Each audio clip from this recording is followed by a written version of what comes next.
In today's video, I'm going to teach you how to add B-roll to your Pictory project using the Visuals library. By the end, you'll confidently place the right supporting footage to elevate your story, keep viewers engaged, and make your edits feel polished without any hassle. First, with your project open, head to your project's customization area. This is where you control how your video looks and feels. Think of it as your creative hub. You'll see options for styling, text, and media. We're focusing on visuals, so that's where we'll go next. Open the Visuals section. This is your gateway to all the images and videos you can use in your project. Inside, you'll find a built-in library stocked with clips that work great as B-roll. B-roll is simply supporting footage, shots that enhance your main message, cover edits, and add context. For example, if you're narrating a tip, B-roll can show that tip in action to make your content more dynamic.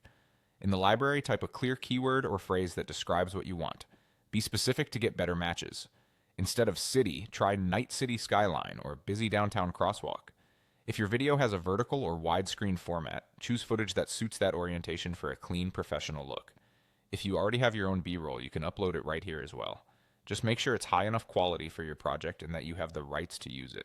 Matching the tone and color of your existing footage will help everything feel cohesive. Once you've found a clip you like, select the visual.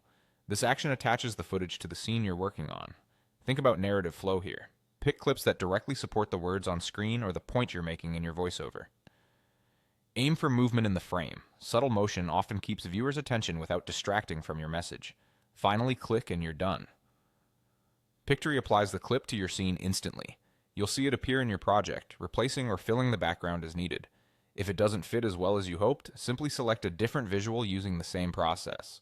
The goal is to let your B-roll amplify your story, not compete with it, so choose footage that's relevant, clear, and visually consistent.